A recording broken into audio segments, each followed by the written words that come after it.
My name is Tyler Fornes, and I am one of the co-hosts of the Good, the Bad, and the Hungy AEW podcast here on the Voice of Wrestling Podcasting Network.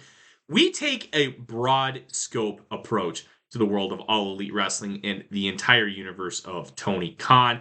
We talk about the big matches, the big stars, the promos, the storylines, and we also look at it from a big picture perspective. How are things going to change over the course of the next 10 years with AEW still in the picture? How are companies like WWE going to adapt and adjust to AEW? Are they going to be a similar way like they did with WCW in the late 1990s? Will there be a counterpunch? We talk about all of that and more on The Good, the Bad, and the Hungy every week on the Voices of Wrestling Network. This podcast is a member of the Voices of Wrestling Podcasting Network. Visit voicesofwrestling.com to hear the rest of our great podcasts, as well as show reviews, columns, opinions, and updates across the world of wrestling.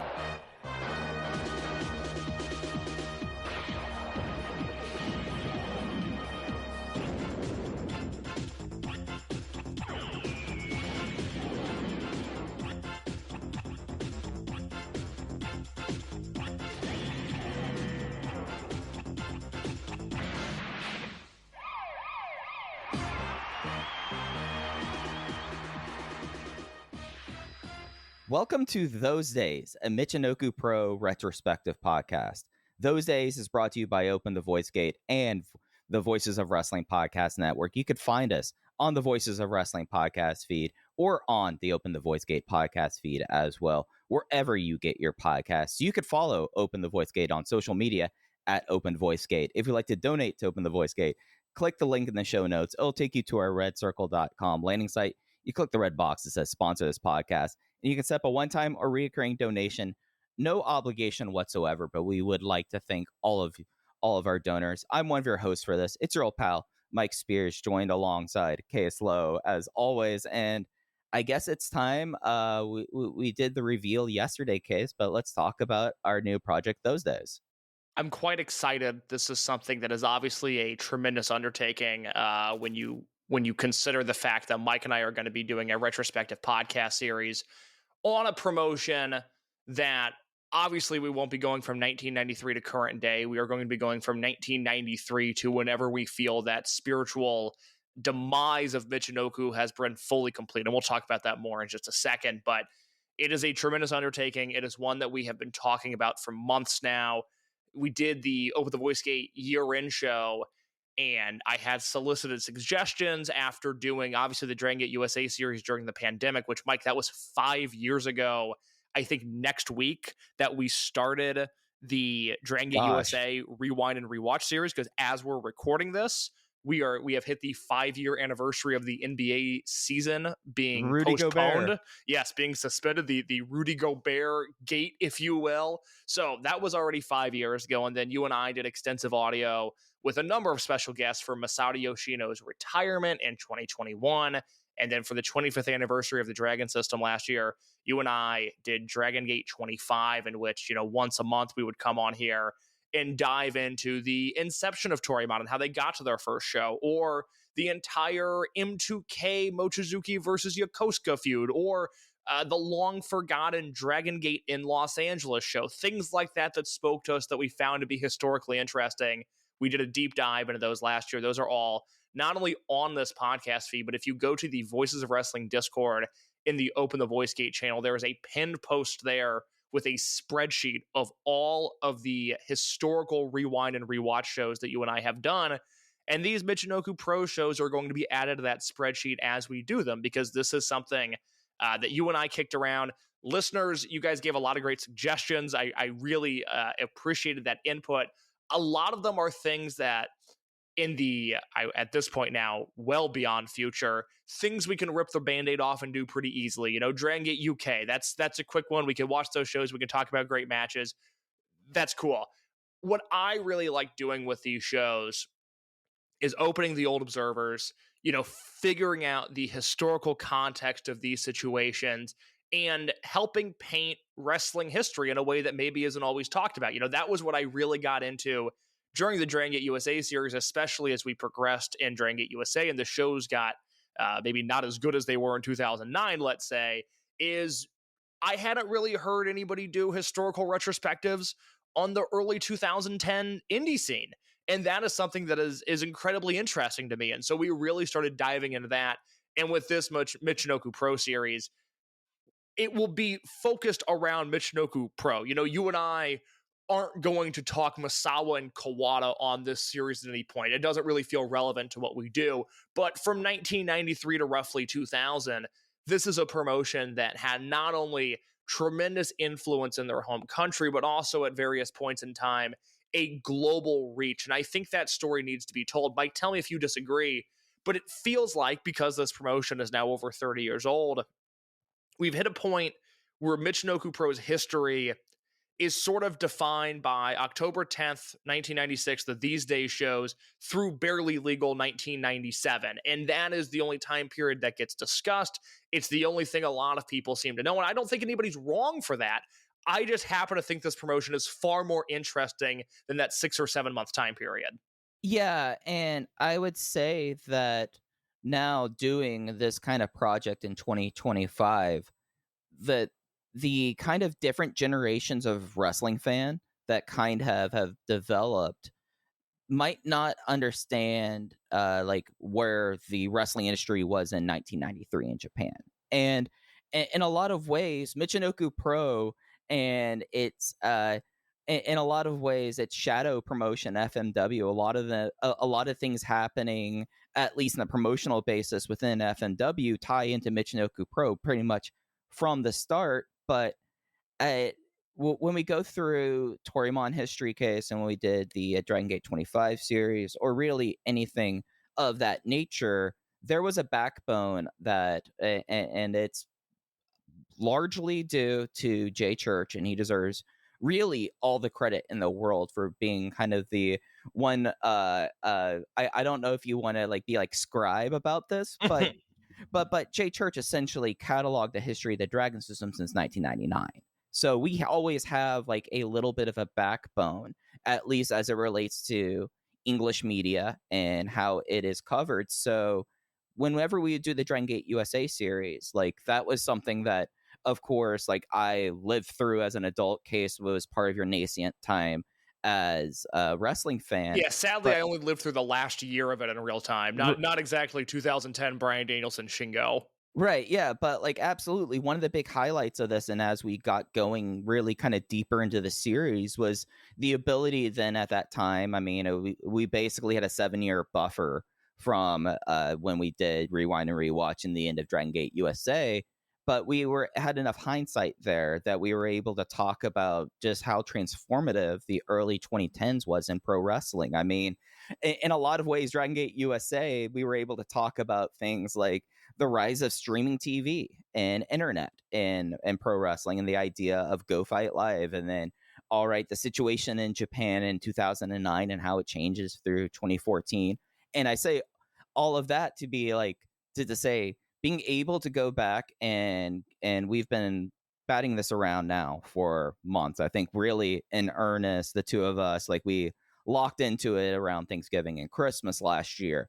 But this is a time period where outside of like the dirt sheets and whatever newsletters, and then sometimes PWI or like media press, there was not a whole lot of people covering this in the moment. So where we got to kind of dig our teeth into how Dragon Gate USA and Davey Richards and the creation of the PWG Switzerland amongst indie wrestling, and that was something that was really like familiar to us. I'm really excited, and I've been really excited as we've been doing all of our prep for the last for like especially like this first block of episodes that we're going to do, being able to go look at things that I find profoundly interesting, such as the rise of the independent promotion in Japan, how all of this all ties together in Japan to the downfall of the Japanese post-war miracle that really was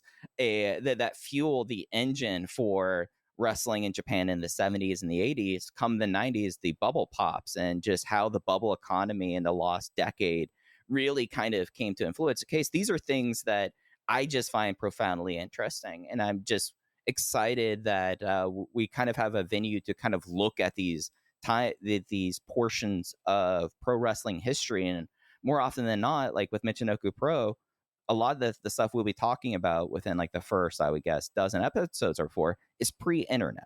And I just like being able to go and find things in some of these sourcing has been a real delight just in the lead up to this. Well, I don't think a lot of people, and again, this is not a slight on them by any means, but let's say you're modern day American Japanese wrestling fan that has a New Japan World subscription, Right. enjoys All Japan, watches Dragon Gate here and there. I don't think they realize that Great Sasuke was the first promoter to set up his home base outside of Tokyo. You know, I was very surprised. Wrestling Observer newsletter season. One of my big goals with this is to use this as a vehicle to really further examine Great Sasuke's Wrestling Observer newsletter Hall of Fame case. Now, look, this is not going to delve into Observer Hall of Fame talk. At least that's not the goal of it. But no, Sasuke was on the ballot once in 2004, fell off, got less than 10% of the vote.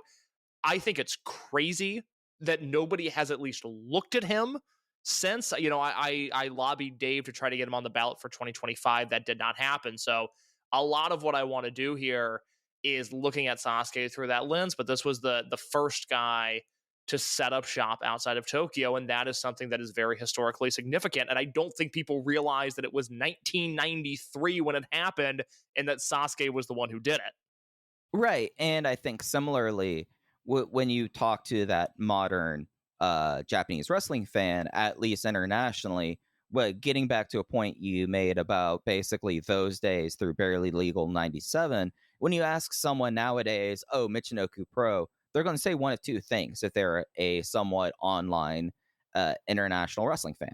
They're going to say the Great Space War with the Brahmins and Sasuke every year. That always becomes a little bit of a social media hit. Or they say the Fukuman Mask League. And that's just because it happens every few years and it's kind of remarkable. And that kind of ignores like just the incredible accomplishment that the wrestler that would become Great Sasuke would do, and being able, one, persevering and getting to a place where he was able to have this crazy idea about having wrestling in the Tohoku region of Japan, but also just like the way that his mind for how wrestling works has been such an interesting thing. And modern wrestling fans, if you've come in like recently, this is not a slight or gatekeeper whatsoever, you might not be aware at all about what the Great Sasuke and what Michinoku Pro really accomplished in the early 90s and what inspired it to happen. And I think that that's a story that's really worth telling.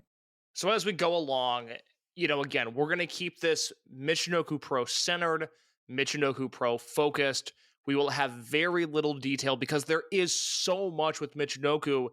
Even in the Observer in, you know, mid 1993, Dave has a beat on this, and he writes about it pretty consistently from the formation of the promotion onwards. You know, 1993, we're going to cover a lot of FMW because it's intertwined with Michinoku Pro. 1994, the relationship shifts to New Japan, and you can't tell the story of Michinoku Pro without the inclusion of mid-90s New Japan juniors. And so that is all stuff that will be discussed. You know, J Cup, Skydiving J in 1996, those are all going to be things we talk about. And then, of course, the ECW stuff, some of the WWF stuff, so on and so forth. Our goal with this in mind is you'll get a bunch of these episodes in March because we're going to be dependent partially on the Dragon Gate calendar moving forward. You know, part of the reason that we wanted to launch this in March was one, that, you know, Michinoku Pro was founded March 16th, 1993.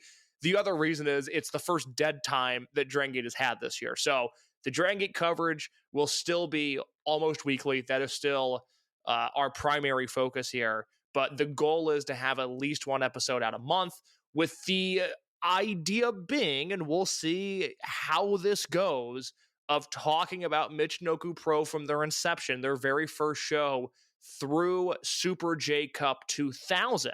Again, we'll see how that goes. But the thing with Michinoku Pro, and the reason that I wanted to do this more than, say, a Dragon Gate UK, is while, yes, we're going to do everything we can to make the footage readily available to those that want to watch it, this is not as much of a, hey, here are the great matches podcast, as much as it is a, hey, this is the story of this promotion and how it came to be podcast. Obviously, we're going to talk about matches. We've got 2 shows that we're going to talk about on this show, but I would like to construct some sort of larger narrative with this podcast outside of just match reviews in audio form.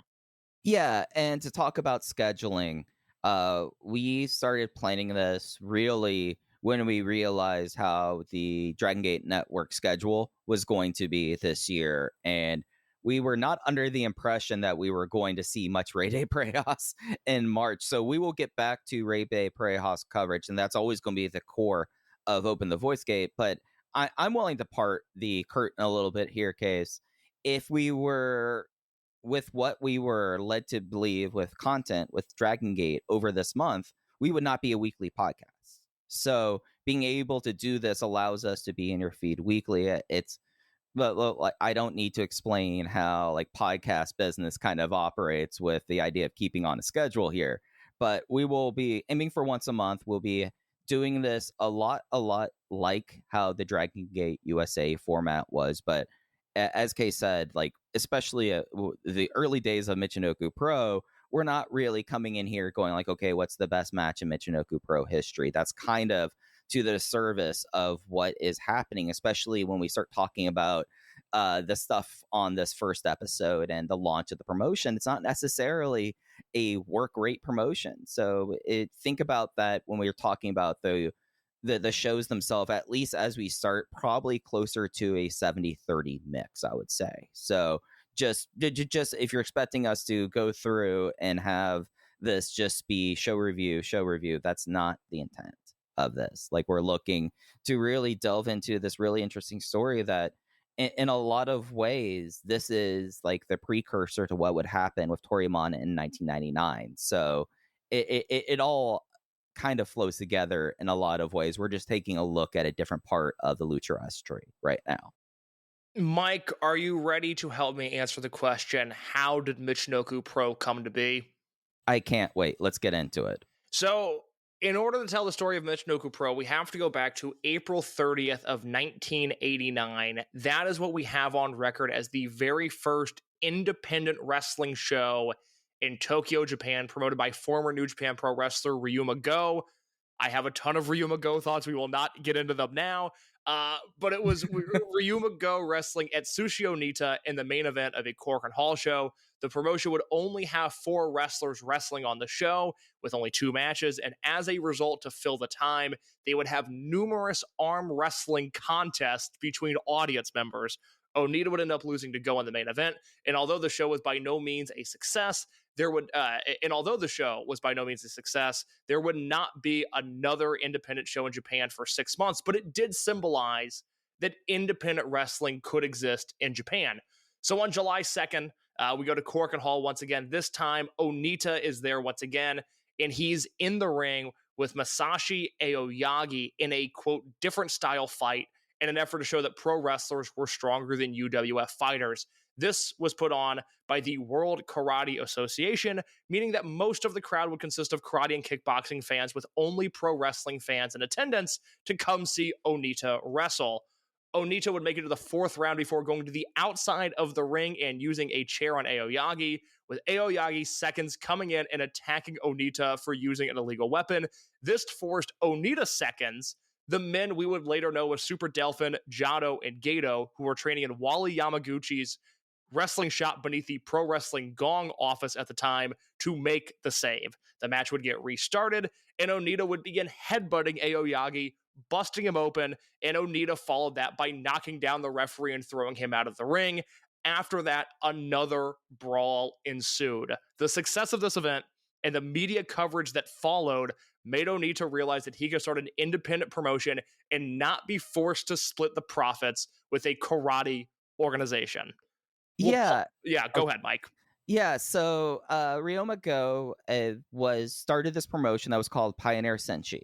And the reality of Ryuma Go doing this event was that he was like, when you talk about Japanese pro wrestling, everyone talks about New Japan and All Japan, but there was a third promotion for a while called IWE, and he was a member of that. So he never, when IWE went away, there was never a very good home. There were people like Rusher Kimura who would land pretty well, and they would be doing invader acts a little bit for a while, but eventually it just so happened that there was so much just back and forth, especially as of it relates to one Junichiro Tenryu, who we'll talk about probably in a couple episodes of how he kind of plays into some things with this. But so Ryuma Go, and he launches this promotion in April 30th of 1989. It should be noted that in the 80s there would be other people promoting wrestling shows, but it would be often being a situation where like it's someone promoting but using the New Japan Pro Wrestling wrestlers or using the Zenjo wrestlers. That was kind of the situation for shows that were not promoted by a promotion. So the fact that Go was doing this by himself, and it with the aspects of Pioneer Zenshi, which actually relates to IWE, was really the first step to go along this. And this is also as it relates to Onita. Onita basically, after he leaves All Japan and is constantly, and has that retirement, he's constantly trying to find his way kind of back into pro wrestling. And it finally lands for good after this Pioneer Senshi show. And something that I've become fascinated with with Onita, just doing the notes for this series, is for whatever reason, and I'm sure there is an explanation for this, I just don't happen to know it, Onita was extremely media friendly from the start. You know, the media coverage from said fight with Aoyagi is what would lead to the launch of FMW. And FMW officially launched at the ANA Hotel on July 28th, 1989, with numerous media members in attendance. Onita announced that the promotion would start on October 6, 1989, with a main event grudge match between Onita and the aforementioned Aoyagi. During the press conference, Aoyagi attacked Onita and with the help of a blood capsule created a truly remarkable scene.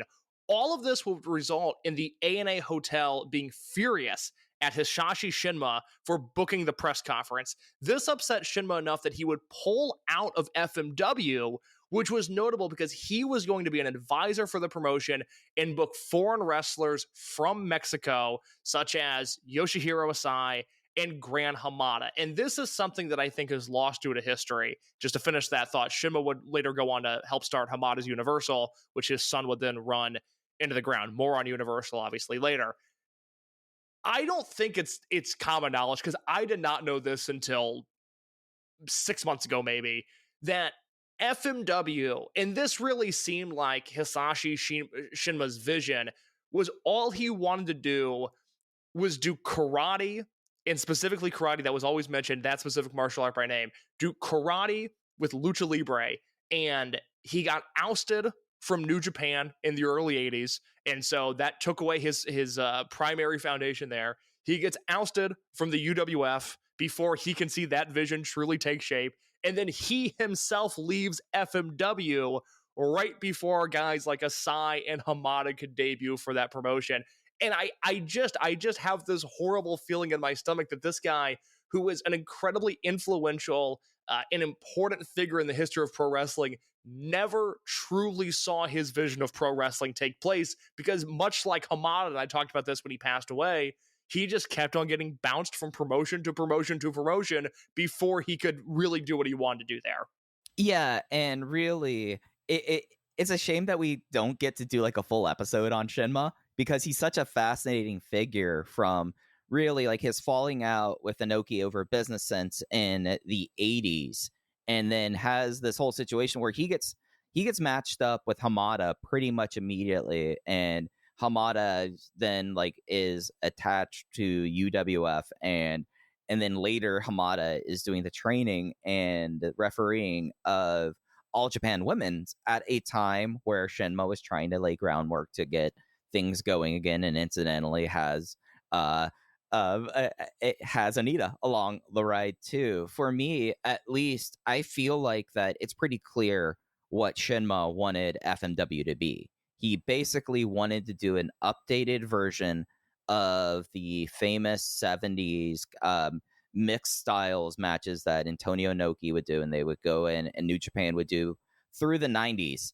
And he wanted to do an updated one with Onita and the Inoki like role, and along with the Lucha Libre. And it just like you were not going to be able to have Onita and Shinma in the same promotion, and especially with how Shinma kind of acts over the next like 5 years. It's very clear to me that maybe pro wrestling, and I know he ends up kind of reconciling with Inoki in the 90s, but it feels like in late 90s and or the late 90s and late 80s, Hisashi Shinma was just constantly trying to get himself into pro wrestling, staying relevant in pro wrestling. Of course, he was also a WWF figurehead president, but there was a lot of ways that the wrestling industry was saying, no, Hisashi Shinma, we do not want your idea of an updated mixed styles promotion with Onita as the Inoki role. It makes me nervous to put this out in the open because obviously Shinma's still alive and I want him to live as long as he can. But when Shinma passes, the Dave Meltzer obituary, I think, will blow people's minds. I think it will be one of the most interesting obituaries that Dave could possibly write, because Dave, really covered almost his entire career of relevancy, going back to Shinma's the one that helped orchestrate Ali versus Inoki, and that was something that obviously pertained greatly to Dave's life. And again, this is where hopefully we can try to keep this podcast as evergreen as we possibly can. But in 2025, because I don't think this is going to change, I think this is worth noting.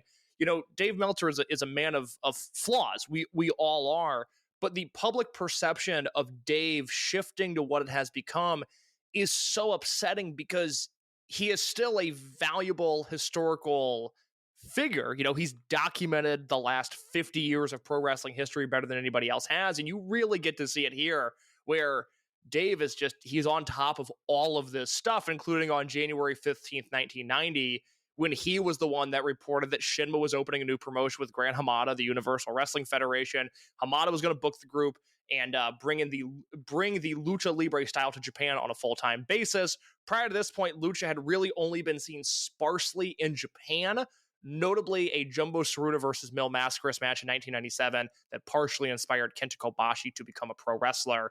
But I said this when Hamada passed, and it's weird doing this so quickly after he passed, because I feel like I may be telling the same stories over and over again. But there was clearly, especially in 1990, some sort of demand for lucha culture to infiltrate Japanese wrestling, and they had gotten a taste of it in the 70s with All Japan and then the early 80s with New Japan. But Hamada really hit on something similar to the Fantastica Mania experience now that New Japan does, where that culture, that crowd, they respond really well to really immersing themselves in another country's wrestling culture. And when Universal was cooking, that is what they did best. Yeah, and I feel like as something that we probably have not talked about with our Hamada coverage, it feels like that when he was the person who successfully did the hybridization of Lucha Ras and Lucha Libre, he found like the perfect combination of, for lack of better terms, wrestling cultures that would complement each other. And I was actually thinking about this with a walk on with Pudge over the weekend, that you had these mixed styles fights in the 70s and 80s, but it was very distinctly going pro wrestling versus judo, pro wrestling versus karate, pro wrestling versus sambo. It was all very much pro wrestling versus that, but the hybridization that would happen because of Universal and really because of Gran Hamada, it is like the person who found like the right thing at the right time, because you couldn't like really merge Lancashire or World of Sport Pro Wrestling with the Mid-South, right? Like those things don't tonally work, but this was the chocolate and the peanut butter that hit with the ground running in 1990 with Hamada as Universal. Yeah, so Hamada's Universal, their first show was March 1st, 1990. It's a sold out show in Cork and Hall that featured not only the namesake of the promotion, obviously, but top stars from Mexico, including Negro Casas, Super Astro, and Pero Aguayo. The promotion also featured some of the earliest matches in the career of Monkey Magic Wakita, Shoji Akiyoshi, as well as the professional debuts of Black Eyed Man and Masanori Morikawa. Mike, the names I just mentioned would later become, again, Super Delphin, Jado, Gato, and the Great Sasuke.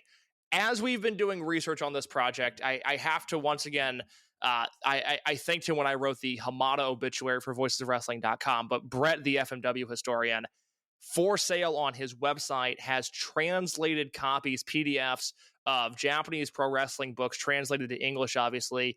He is selling them for a shockingly cheap price, only $12. I can't believe it. And he recently updated in his store a 1995 book written by Great Sasuke entitled Sasuke Soars. Mike, you and I both read this book, and you came away with what feels like a very interesting historical anecdote on the New Japan Pro Wrestling Dojo and these four men and their relationship to that dojo. Right. So yeah, co-sign everything Case said. Great Sasuke Soars, we will be talking a lot about at least through 1995. It's one of the more interesting pro wrestling books I've encountered in recent years. I actually, when I sat down, I got out my notepad because I knew I was going to want to take notes with this. But before I get into our big, the big thing that I don't think ever really has been talked about before ever. Just for everyone's sake of mind, we will be keeping to the most popular names when we're talking about people, just because there is a lot of name changes that happen. Luckily for these four guys, they end up kind of with their names being what they end up being by the time Michinoku Pro launches. But this is going to be a story that we will be talking about people going like, okay, now this is when Terry Boy becomes Men's Tejo, but just like we'll try to keep it as clean with that as possible. But one of like the most interesting things that I found in Great Sasuke Soars, and an aspect of pro wrestling in Japan through the 80s that's really not super talked about, and I don't think really I have not seen a lot of people really ever openly talk about this, was in Sasuke Source. Great Sasuke talks about his road to becoming the Great Sasuke. And the big stage for that is the fact that he, as soon as he graduated high school in Morioka, Iwate, Japan, he moved down to Tokyo because he discovered that New Japan had a wrestling school. And this is the big point of interest here. This was not the New Japan Dojo case. This was what seems to be very similar to what the modern Animal Hamaguchi gym was, that was run by Kotetsu Yamamoto, a former New Japan pro wrestler, as kind of an entry program. He talks about like the people that were a part of it, and they were these four guys who coincidentally Gedo, Jado, and Dolphin kind of become this pairing in the mid 80s because of Takeshi Piraso Gundam and Takeshi Kitano. They stick together, and Murakawa, Great Sasuke, meets them at the New Japan Wrestling School, which still exists to this day. Case what this school existed to do basically was to get people in the physical shape for the New Japan Dojo entrance exam. And Sasuke talks about how he failed the New Japan Dojo entrance exam, but he still credits Kotetsu Yamamoto as one of his primary trainers. And the thing that's interesting about all of this is, one, the New Japan Wrestling School still kind of exists today. We'll get into that in a little bit. But he meets Jado, Gado, and Super Delphin. Delphin's the only one who actually comes from there and out of those four and passes the New Japan Dojo test. He ends up washing out, but he gets into the New Japan Dojo. The other three never do. They spend a couple of years at the school, notably, and as of March 11th, 2025, it's timely here to mention him. Asama Nishimura came through the New Japan Pro Wrestling School. Of course, he recently passed, but he seems to be one of the most successful people that came through that program. The New Japan Wrestling School, again, different from the Noge Dojo, still kind of exists today, but it's been transformed over time to what's called the Third Generation Club. And that is a fitness program that there used to be a physical gym. I don't know if that's the case anymore, but Wataru Inoue became kind of the head of it. And if you go search Third Generation Club, you'll pull up like the the organization of it. And what you have are the third generation pro wrestlers are teaching classes, like fitness classes here. So it seemed like for Kotetsu Yamamoto, it was kind of a retirement program for him that continued throughout time to end up being like a modern day, somewhat retirement little program, at least as it relates to like Wataru in a way. I believe, and I could be slightly off on this, but if my recollection serves correct, Delphin was introduced to the New Japan audience on the same show that featured Vader versus Inoki, and that's really his only tie to New Japan prior to wrestling there in Michinoku Pro. That's sort of the only record we have of him being a New Japan Dojo graduate. Which Vader versus Inoki was the Kesho Puroresu Gundam. There you go. Okay, so that all works out. I want to talk about Sutomo Shimizu, who is the former Weekly Gong editor-in-chief. This is somebody who's going to be reintroduced later on in this podcast, but with Hamada's Universal, the story here that's important to tell is that, yes, Hamada was the figurehead of the promotion, the guy whose name was on the marquee, but Yoshinari Asai, who we now know as Ultimo Dragon, was the biggest star of the promotion. And the promotion's success entirely depends on what Asai is doing and how much he's being pushed, and the reason that he would eventually leave the promotion and jump to not only CMLL in Mexico, but then the SWS in Japan, and again, more on that later, is that he didn't feel he was getting pushed hard enough in Universal. I bring up Shimizu, who again we'll reintroduce later on in this podcast, but he said when discussing the early days of Michinoku Pro on his now blog, he said, quote, Universal was dominated by Yoshihiro Asai. However, when I spoke to the head of the group, which I would assume he means Shinma at this point. Shinma Jr., by the way. Yeah, Shinma 2.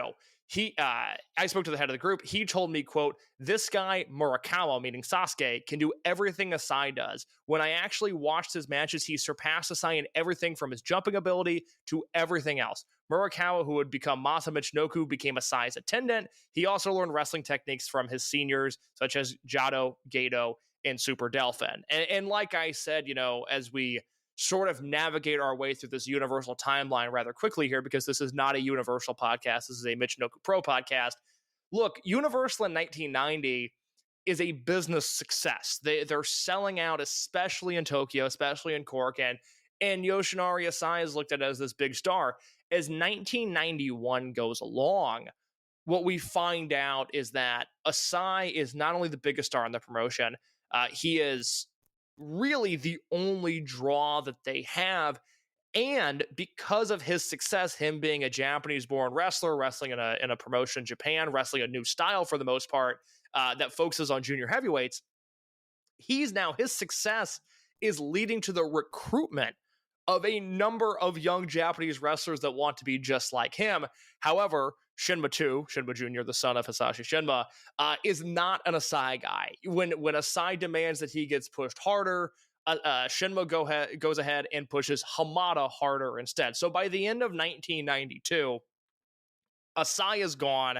The spirit of Universal is gone. These wrestlers stop getting paid. Notably, this happens at the end of 1991, that all of the Japanese wrestlers in Universal would stop receiving paychecks. This is a promotion that was obviously per date. Wrestlers would only get paid on the days that they had shows. Universal did not have a lot of shows, and all of the money that was coming in was then getting paid to the Mexican wrestlers on tour, not the Japanese wrestlers on tour. And Mike, that is not an effective way to do business, as we would see later on in Dragon Gate, the allocation of funds and who gets what becoming a massive issue for that promotion.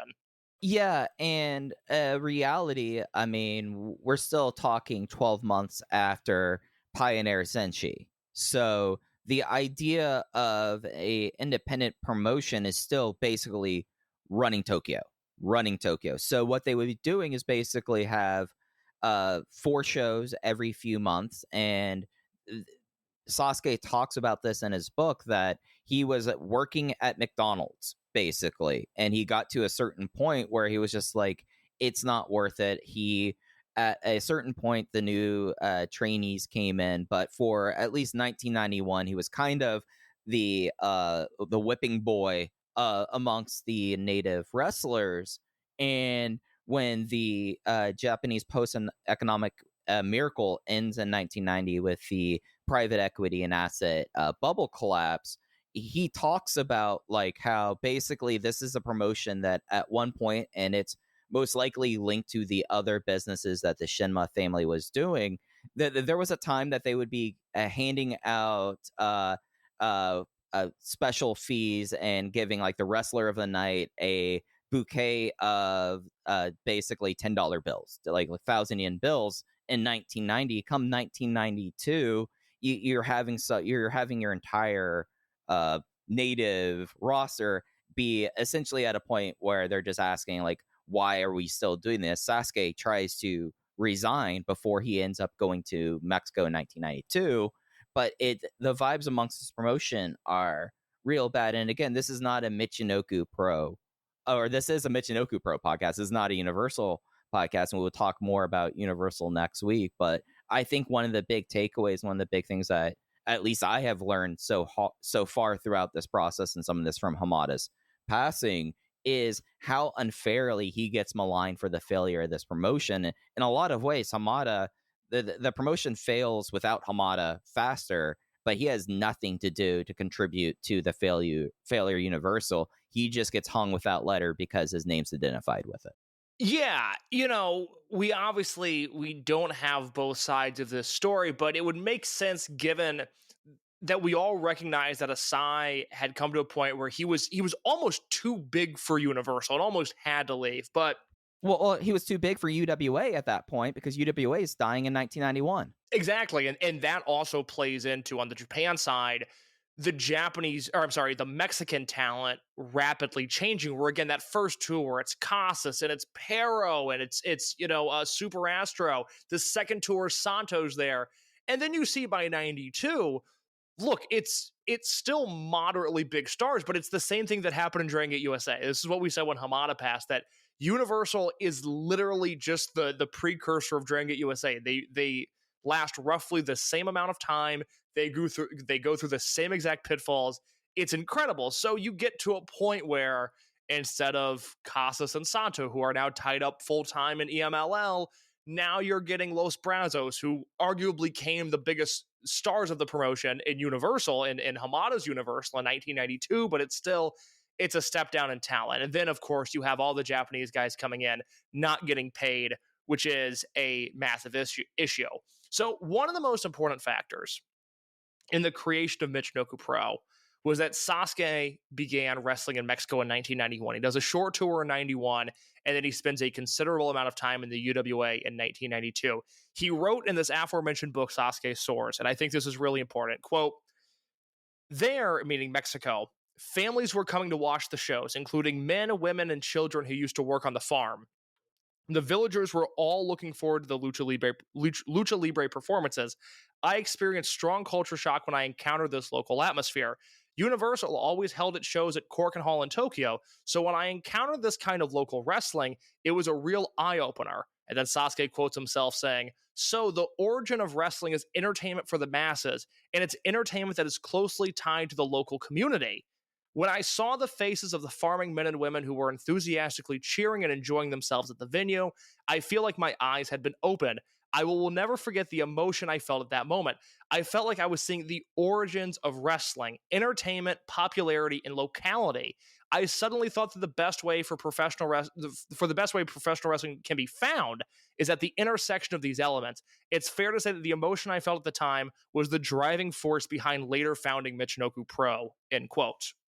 Yeah, I love that quote so much. And in Sasuke Sore, he goes into what the UWA kind of schedule was. And for him, who basically only wrestled at Korakuen Hall for the first 2 years of his career, he talks about how he suddenly has a full tour and that he's wrestling 5 times a week. He goes through like the tiering section about how the promotion and the promoters, there were essentially like 5 tours, and the top tour was the money tour, and then you keep on going down, and that's where he got to kind of see the locality. And he even mentions what his schedule would be, which I think is really a lot of fun. He starts his week in Pueblo, then he goes to Querétaro. He has a day off before it's Toluca, Cuernavaca, and then ending, of course, in UWA's biggest venue, Toreo.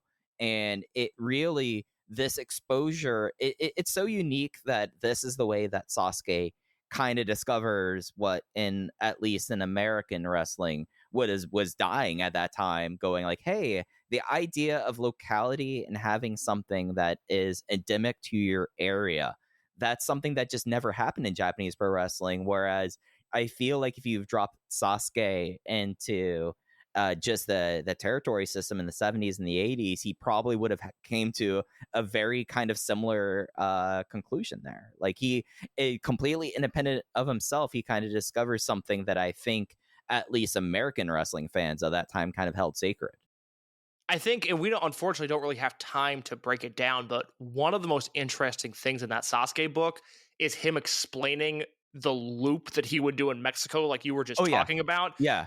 Which, if you follow CMLL in the modern day, you start to put it together really quickly. You get what he's saying. We're recording this, of course, the week that Utani is debuting in Arena Mexico. So it's like, oh, okay, this all makes sense. We kind of get the grind, but hearing Sasuke talk about it, especially at that point, it's Mexican wrestling is on TV, but it's still in its infancy at that point.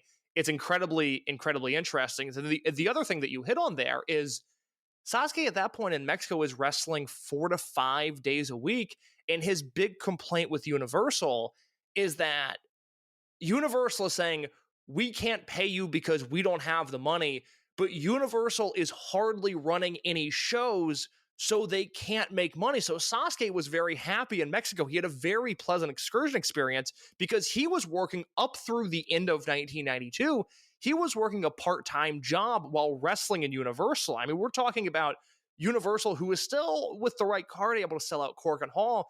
Sasuke had to work a part-time job because they would do Korakuen, they would maybe do Osaka, they would maybe do Nagoya, and then that would be it for another 4 months. And so nobody's getting paid. So Sasuke's making decent money, especially given the cost of living. He's making decent money in Mexico. And I think just the fact that they were wrestling as often as they were is another one of those things. Obviously, there's the locality that would later come to inspire Michinoku Pro, but just the, hey man, we're going to wrestle 5 or 6 days a week when we are on is another thing that I think greatly influenced what would become Michinoku. Yeah, and you have the fact that that at least in '92, it was Sasuke and Delphin there, and the person that they really start to form this relationship with, which really was not happening in Universal at the time, is Gran Hamada takes him in for that first tour. Yeah. And he really talks, not as fawningly as he talks about Asai. Asai, like, to this day, I feel like Ultimo Dragon probably can do no wrong in Great Sasuke's eyes. But Hamada becomes like now this huge influence with him.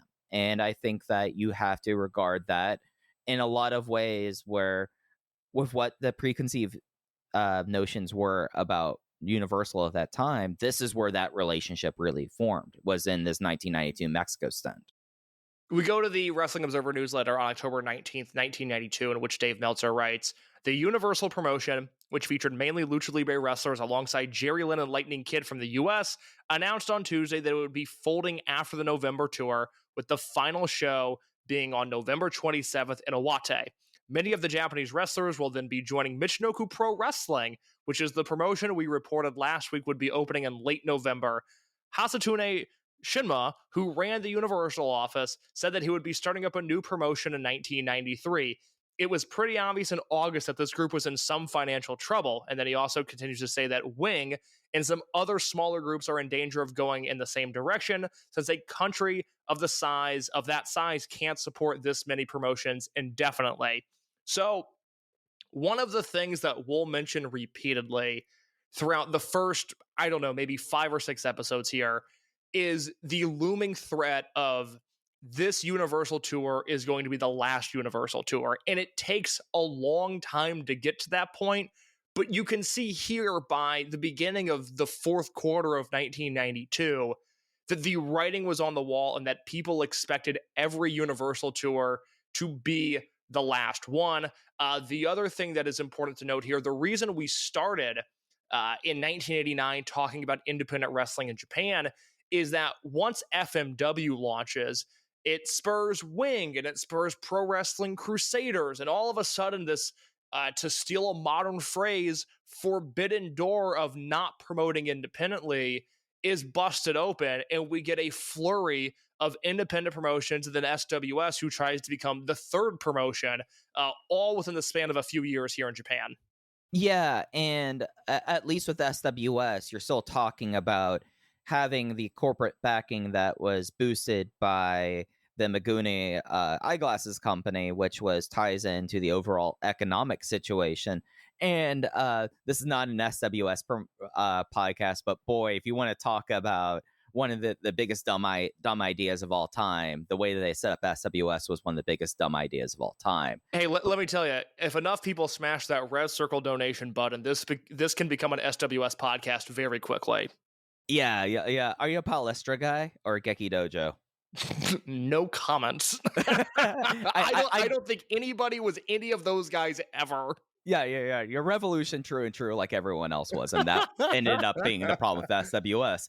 But yeah, really, when Ryuma Go and Onita kind of break that seal, what you had in a very restricted through the 80s promotional system completely opens up. I mean, you look at Tenryu, and Tenryu basically from his defection in 1983 ends up taking guys from the New Japan office, and that's what you're starting to see is it's not just, okay, your Onitas being able to do this, your Wings, your Universals, but you also have the fact that as the promotions are starting to grow and the wrestling population, the population of wrestlers in Japan grew and grew, what you started to have with people like Hisashi Shinma and other people that we'll talk about, like Wally Yamaguchi, was this whole in a lot of ways case, what you saw was that there was brain drain that affected New Japan and All Japan, where you had these office workers who were now then able to go and seeing that there was this appetite for independent pro wrestling, just as much as you had Ryuma Go, Masashi Aoyagi, Atsushi Onita. You had these figures like Hisashi Shinma, the New Japan Kiryu booking group. You had Wally Yamaguchi, and you had Sumoto Shimizu, who were just at a point now that just not tied to the previous promotional framework. So all these people who have left the backstage roles case, just as much as these wrestlers were, you started having other parts of frameworks come along complementary to that as well. Check engine light on? Take the guesswork out of your check engine light with O'Reilly Veriscan. It's free. Ask for O'Reilly Veriscan today. O'Reilly Auto Parts. So let's talk about Shimizu. If that name does not ring a bell, he is also affectionately known around the wrestling world as Dr. Lucha, and he is crucial to the story of Michinoku Pro. The best comp I can give somebody that maybe doesn't know who this is, but knows about this podcast, understands what we're talking about, I would almost compare him to a Japanese Rob Naylor, in the sense that basically his whole thing was he watched Mil Mascaras in the JWA in 1971 and became completely enamored with Lucha Libre style. 1973, he founds the Mil Mascaras fan club in Japan. In 1981, he joins the Weekly Gong staff and becomes a pipeline between Mexico and Japan. And if you ever read any sort of documentation of Hamada in the UWA or Riki Choshu in the UWA or any sort of stuff that involves specifically Japanese wrestlers going to Mexico during that time period, it is more than likely something that is coming from Shimizu, Dr. Lucha, because he was on the ground there. He was going back and forth in a way, followed the same path as Gran Hamada, would be in Mexico for a considerable amount of time, would go back to Japan. He is still alive. He's got a website, drlucha.com. He writes a weekly blog, but he is somebody who is credited with coming up with the Jinsei Shinzaki gimmick, and we'll talk more about that in a few episodes. He is somebody that is credited with booking later Fukumen Masked World Leagues. This is somebody who was such a big fan that it wound up with him making a living in pro wrestling. And one of the big things here is that in 1990, he begins broadcasting on what was then JCTV, Japanese cable television, and did commentary on the first Universal shows that aired on Champ Form. Why did he do commentary on Universal? Because he knew everybody on those shows. He knew the Japanese guys, obviously, but he knew all the Mexican wrestlers as well, because he had been writing about them at that point for almost a decade. We got to talk about Champ Forum here. This is relevant to all of the footage that we're going to consume. Champ Forum was a show that started on JCTV, which would later be Gaora. It is the idea came from Wally Yamaguchi in an effort to mirror American cable programming. Yamaguchi obviously spent a ton of time in America in the 80s and early 90s, saw what cable had done for pro wrestling in America, and figured that Japan would need something similar. It should be noted that the show is called Champ Forum because when it started, there weren't independent promotions in Japan. They only had so much footage. So you would get Universal. I think at that point you would get Wing and some early FMW, but Right. then you would get kickboxing, you would get, whatever offshoot MMA rights they had as well. And so that's why it's called Champ Forum. Yeah, and if you're wondering what is that different music you heard, it's from Champ Forum. And I think that when we talk about this, like these two guys, Shimizu and Yamaguchi, especially Wally Yamaguchi, it really shows that wrestling at this time has always had people who had the pulse throughout the world. And I know Dave, and I'm blanking on the guy's name, but Dave would always talk about and he passed away, the reporter that would always be sending in Japanese wrestling results to the American magazine. I can't think of his name. I know who you mean, though. But like these people, like this backbone. I mean, Shimizu has a career in pro wrestling, not as a pro wrestler, but because he becomes one of these guys who has the finger on the pulse. And when you watch Champ Forum, it really does kind of feel like, and I'm blanking, that this is a Chris Zellner thing, and I know that he will be shouting about this, but there was a syndicated pro wrestling show in the early 90s that had a husband and wife host that would go, and it would be and they would be trying to show wrestling around America. Yamaguchi kind of caught on to this idea, and Champ Forum in a lot of ways becomes this wrestling studio show that later you had Battlemen and other ones that came from it. But I've not found any evidence of this kind of show in a format in Japan before Champ Forum in 1990.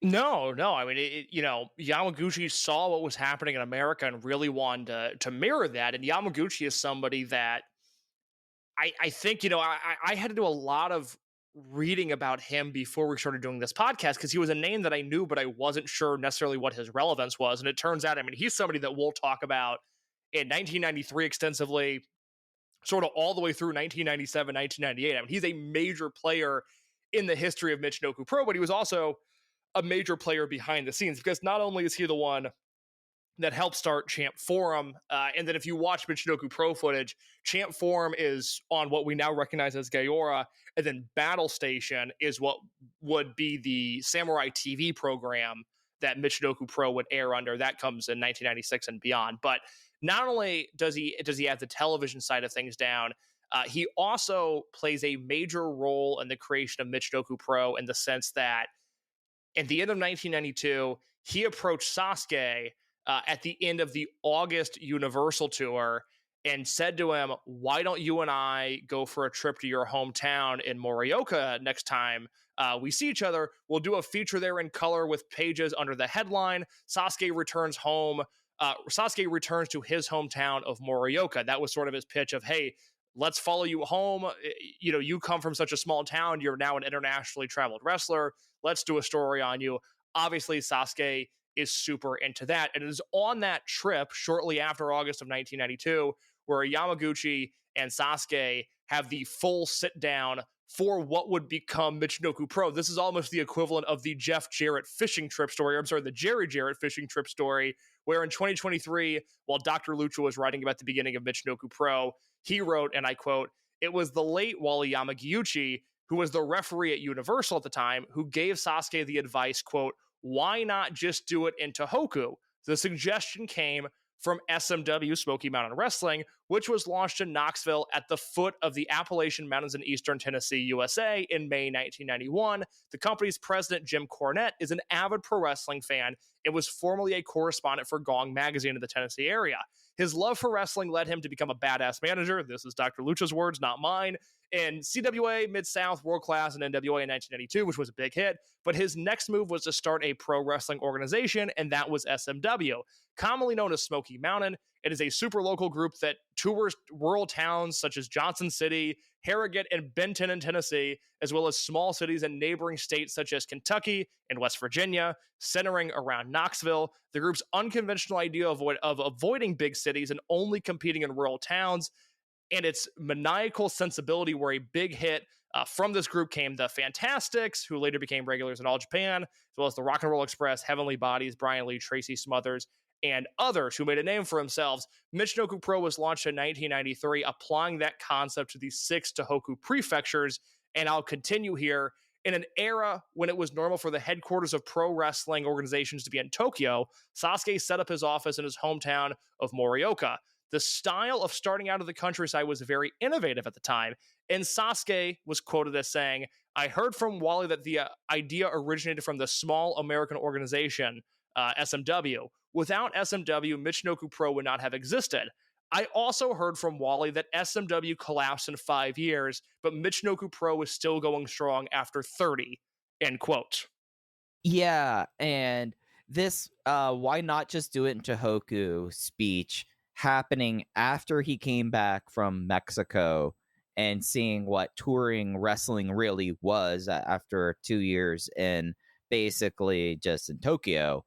It really, everything kind of comes together for him. And throughout Sasuke's source, he talks about his profound love of his home region of Tohoku, which and I feel kind of bad we're an hour in and we haven't actually like identified this for people who aren't aware.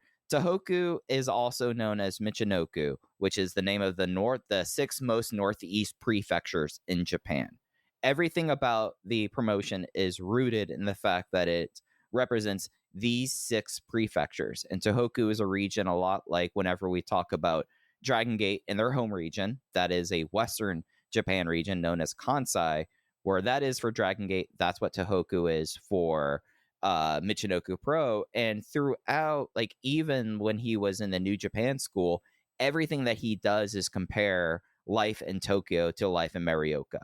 And this is something that very quickly, like as things kind of come together for him in the early 90s, culminating with this interview and talk with Wally Yamaguchi, the wheels in his head were already well going with this. And it really kind of comes to this interesting show that ends up happening for Universal in November, Case. Yeah, and I feel like this is where we can almost clear up any historical confusion, because it is confusing reading real-time thoughts versus reading what Sasuke would write in his book. So basically in September, Yamaguchi and Sasuke have a sit-down with the Universal president, President Shinma, and Sasuke attempts to buy the rights to a Universal show in his hometown, which is...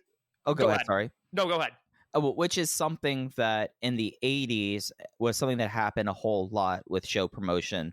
And it still happens kind of to this day, where someone buys the rights for it and they basically say, like, I'm paying you this rate, we're going to go run in my hometown, and then you basically front the bill and you're able to promote Universal in Iwate.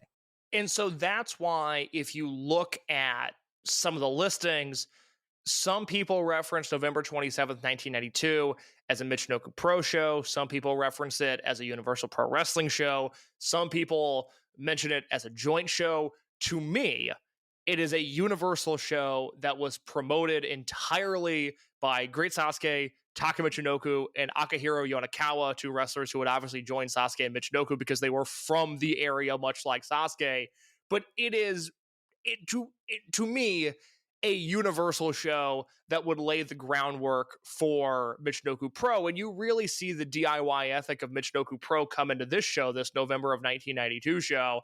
Sasuke would write in his book, We took over a Ford sedan from my father's company, turned it into a promotional vehicle, and printed 2,000 posters. We ran TV and radio spots with all our might. We also took out newspaper ads whenever we had time, and whenever we had time, we drove around in a promotional car from Morikawa City Hanso to the outskirts of am I pronouncing that city right? Morioka, yeah. Morioka, thank you. Sorry, I apologize. But then Sasuke says, when I checked to see how tickets were moving, they weren't moving at all. A week passed, 2 weeks passed, and only 200 tickets were sold, and the capacity of the venue was 8,000 people. All that was left to sell tickets on the day of the show. By that point, and I skipped ahead a little bit here, but they had sold 1,400 tickets by hand, 200 ahead of time, and then another 100 at the door the day of the show, for a total of 1,700 tickets for the first Michinoku Pro show, which is not a small show, but it also did not fill the capacity of 8,000 people. Sasuke's confidence was very much rattled after this. But the first glimpse we have of wrestling in Iwate was November 27th, 1992. The main event on that show, Gran Hamada, Kendo, and the Great Sasuke beating Bulldog KT, Super Delphin, and Viano 4 in a 2 out of 3 falls trios match. Mike, I have heard rumors there is a handheld of this show out there. I have never seen footage of it, though. I have not, and I have been, since I was aware of this controversy, I've been kind of finding it, trying to see if I could find it. And I think like the remarkable aspect about this was the fact of it that 200 tickets were sold in advance at ticket outlets. The 1,400 by hand was literally the three of them, Taka, Sasuke, and Yonakawa. I'm going to refer to him as his leader gimmick, Yone Genjin. Yep. Basically went around their city selling the tickets hand to hand. And like that was like a level of gumption that I think pays off real immediately, because you look at least to the lead up to the show on November 27th. You have this big weekly Gong article about Sasuke. Sasuke talks about, like, leading up to this, Yamaguchi did him a lot of solids in how he presented Universal and printed it, and especially he always felt like that he was less of an Asai guy and more enchanted by Sasuke. I think that's fair to say, at least from Sasuke's account. But the fact that you had this article, and then you had the Sasuke Returns Home article, and then for essentially 2 months, you have him going door to door selling tickets and getting 1,700 here. I think you look at that as like, okay, that was under the Universal brand, but that definitely at that point, and Sasuke, even with his frustrations with Shinma Jr., still is a little bit tentative about like what he's kind of start doing, like future with it, with Universal or with Michinoku Pro. But by doing that in like the months leading up to the Morioka show, I think you have to look at that as like a successful runway for what would happen in the spring. Yeah, he's in a weird spot in his career where I think by this point Sasuke had realized that he was some sort of a special wrestler, that he at least felt he was competent enough to make a career out of it, but New Japan was not knocking on his door at this time. All Japan had gone basically completely heavyweight. SWS by the end of 1992, I mean, we're talking about war being formed. You know, the landscape there is war not, and now and PWC coming out of it. Yeah, exactly. I mean, he's not in any position to jump to another promotion, but he's also not getting paid by his own promotion. And he wrote in his book about how frustrating it was that he had to pay Shinma for the rights to a Universal show when he himself was not getting paid by Shinma for any of the work that he was doing. But he does that, and after some self-reflection, he at least figures out that, hey, okay, there is something here. The rest of the Japanese wrestlers were just as frustrated with the lack of pay as Sasuke was. It wasn't like he was on an island there. You know, Delphin and Togo and Shinzaki and all, Terry Boy, all the guys that made up the Universal undercards had hit a point.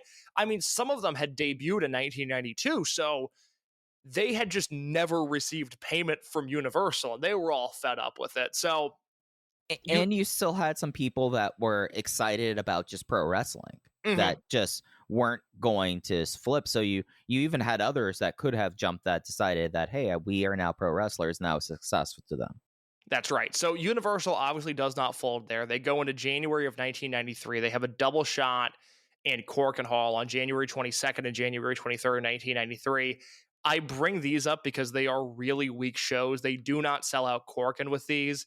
It is just, you look at these cards, and even as a Universal super fan, there's just nothing that I want to necessarily watch on these shows. But the notable thing from this tour, when we talk about localization and if there's a future there, is January 25th, 1993. This is a Universal show. It takes place in Osaka. The main event is Super Delphin versus the Great Sasuke for the UWF Super Welterweight Championship.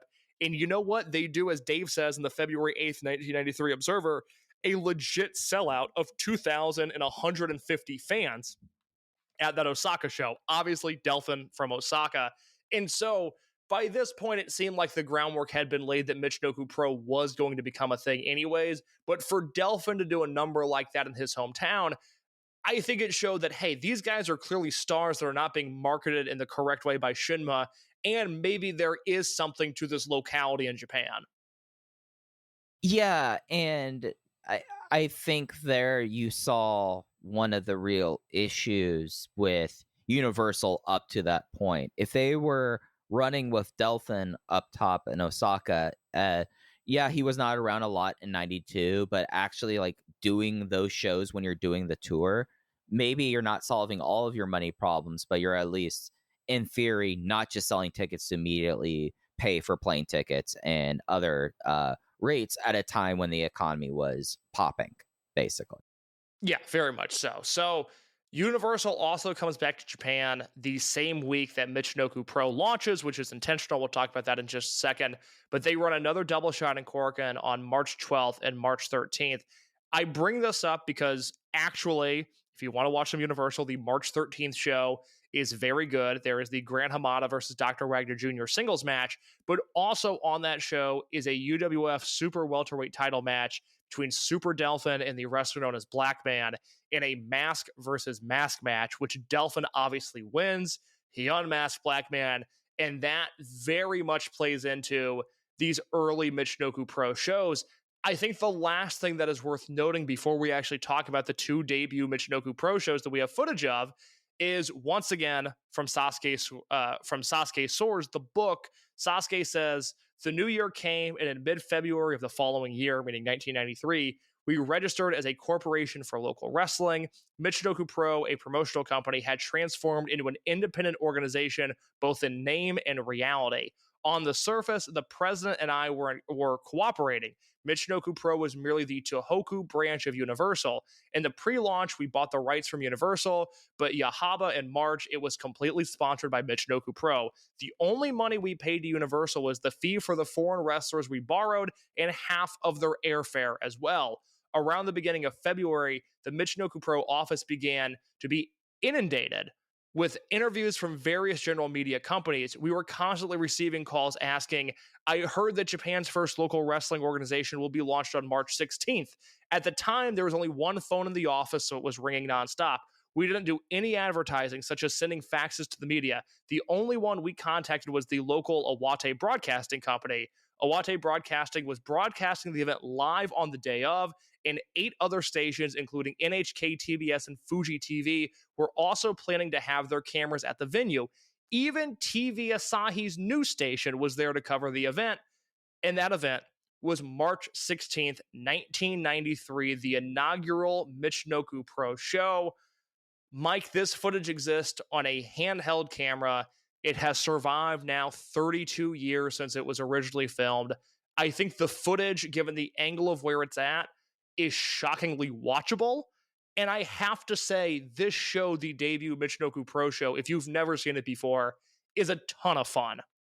Yeah, so Yahaba is a town in Iwate. They announce 1,920 fans here. And that will be a number that we will talk about through the rest of this episode in this tour, because that number becomes very important. And yeah, you immediately know from this handheld, one, how packed the crowd is in this building. And there are a couple conflicting numbers for the attendance here, but it's very easily packed to the gills and just completely filled up with with the people that Sasuke was trying to reach out to. He made a point in his book that he talks about, like, hey, we don't even have to charge as expensive ticket prices, so it's a lot more of an egalitarian kind of thing out here at this point. And this show, and we're really fortunate we get all of it essentially on this handheld, is just so much fun.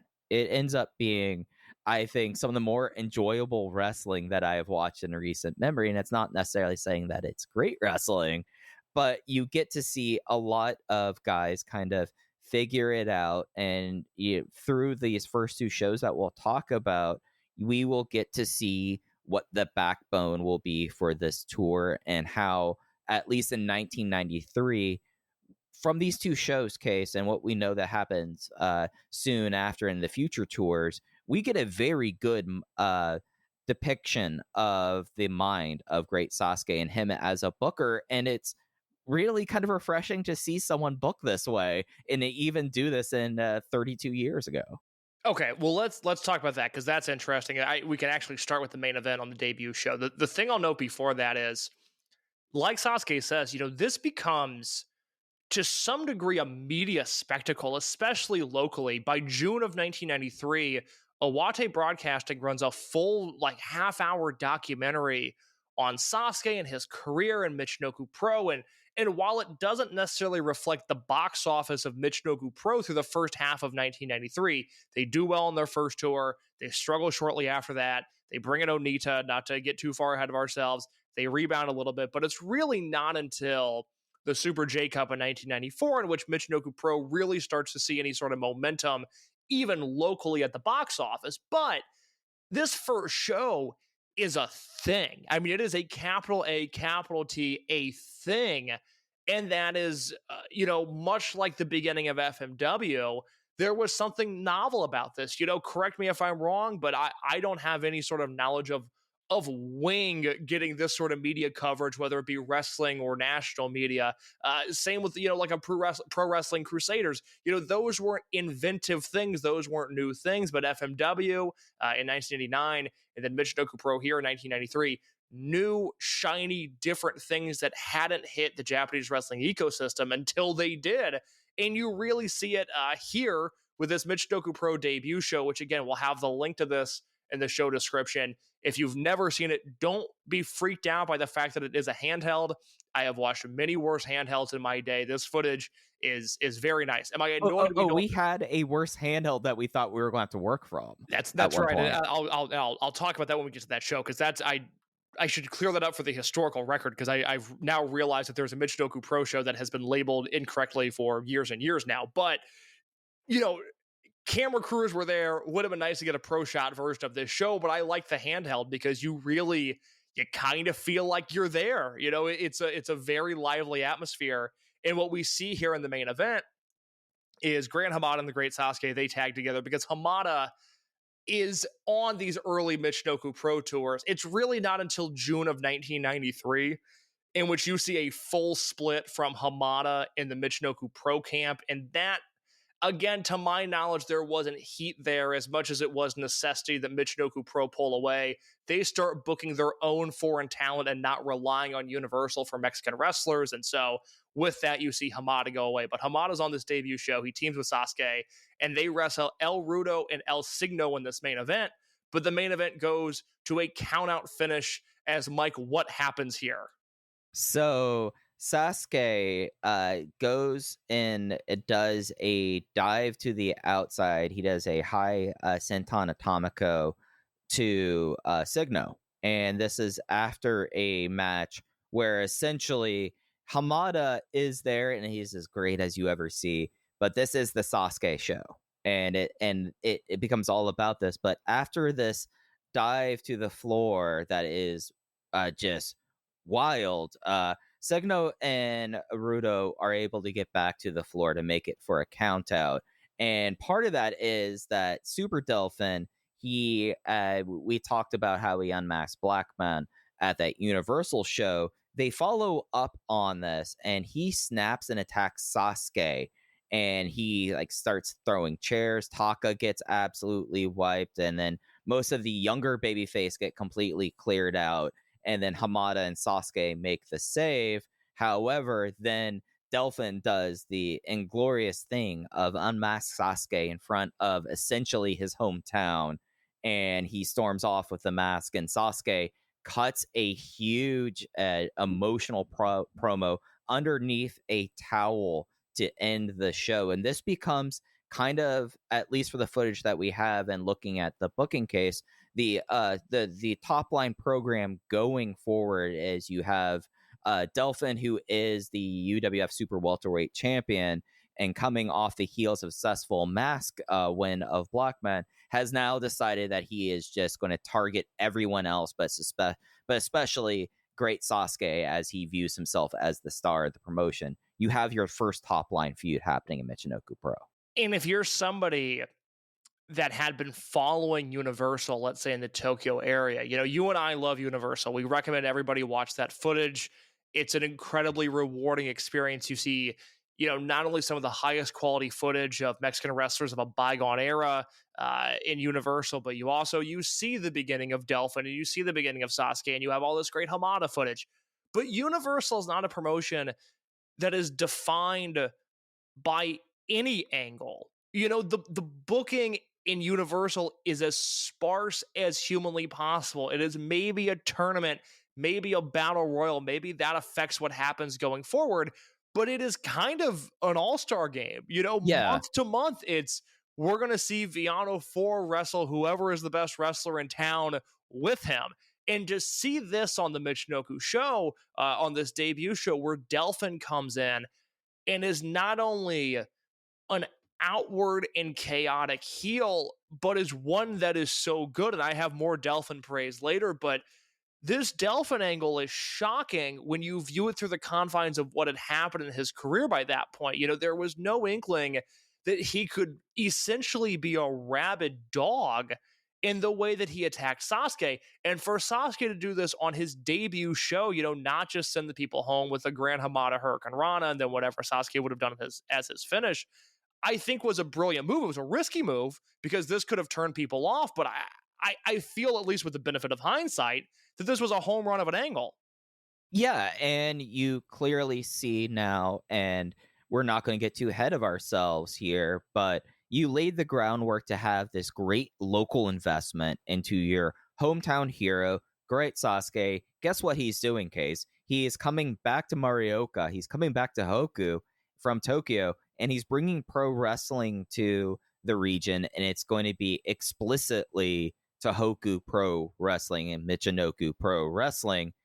So he does this, and then in what should be his biggest valiant moment, you have now the person who's been essentially tied to the hip with him. I mean, those two, Jado and Gato, were essentially the entire native wrestlers for a good stretch of 91 and 92.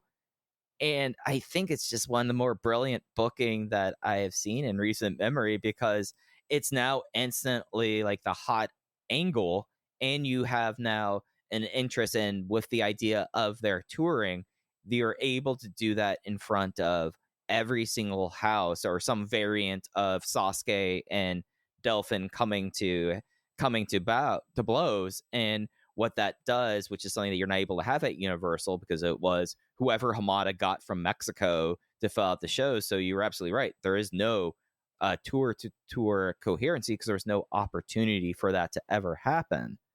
Instead, what you have here, and maybe this is a little bit of Wally Yamaguchi loving cornet booking and territorial style things, but you have a pure territorial angle and storyline happening right off the bat in this promotion. It's 100% that. By the end of this first tour, they shoot an angle, and Dave writes about it in The Observer, about how he was so shocked that a Japanese wrestling promotion had used such American booking style tactics. But on the March 25th Michinoku show, they ran an angle in which it was Super Delphin versus El Sagrado, and Wally Yamaguchi, who was the referee, turned heel in that match and aligned himself with Super Delphin, which is something straight out of Smoky Mountain, something straight out of the territories. So not only are you wrestling with what is still in 1993 a really novel style of, part junior heavyweight, part lucha libre. We start to see lucharesu as we know it really come into form. But in the same way that I think the best stuff from Toryumon was that style mixed with American wrestling booking, we see that in Michinoku Pro on their very first show. Yeah, and you already kind of see people by the end of the tour, like the idea of a Rudo army is happening with Delphin and Mongolian Yuga, who we now better know as Jinsei Sensaki. But by the end of like this first show, we already have that happening. And elsewhere, and what becomes kind of the format for this first tour, you have a whole bunch of singles matches that start off the shows with the native roster and all these guys like Shiryu, Buffalo, Shohei, Leopardo Negro, Yone Genjin, all people from Universal who kind of moved over, and you all have these 6-minute matches, and that leads to then an undercard battle royal that happens, and then after that you get to see the luchador talent come through. Delphin and Yuga team with Rocky Santana in the semi-main event of the show. It's such like a refreshing kind of booking that also hides the fact of how small of a roster they have, and the roster of the people that you really trust to be able to work at the high level with your Blackmans, El Sagrado, Rocky Santanas, and the ones that you're still in the phase where you're trying to make sure they get through it and they are engendering support for like people like Shiryu and Taka Michinoku. Yeah, you're right. It's very similar to 1999 Toryumon. Those shows don't have the most meat to them. The undercards feature really short, really simple matches. At that point, it would have been Genki Horiguchi and Ryo Saito and Susumu Yokosuka and Yasushi Kanda in the Taka Michinoku, Leopardo Negro role. We can see the evolution of the way that these early tours would be filled out when you look at 1999 Toryumon and compare it to 1993 Michinoku Pro. But you also, much like in Toryumon, have these really high-end main events. The last note I have on Sasuke before we talk about the semi-main, because I want to spend a little bit of time on that match, is you mentioned, Delphin rips off his mask. Sasuke cuts this post-match promo. I will mention this now. I will likely reiterate this multiple times throughout the series, is that Sasuke is quoted as saying at the end of every show closing promo that he would give, as long as there is even one of you, Michinoku Pro will be immortal forever, which is just an incredible babyface go home promo. As long as there is even one of you, Michinoku Pro will be immortal forever. So that is some context there on the Sasuke thing. The other thing that I'm so curious about as we go along with Sasuke is I don't feel like I've seen the biggest matches of his career. He is honestly, when I cherry pick Michinoku Pro footage, not the guy that I'm drawn to, not a guy that I have a ton of affinity for. He is not one of my favorite wrestlers, whereas when he is in the zone, and he certainly is on this show, Super Delphin, I think at this point has become historically underrated.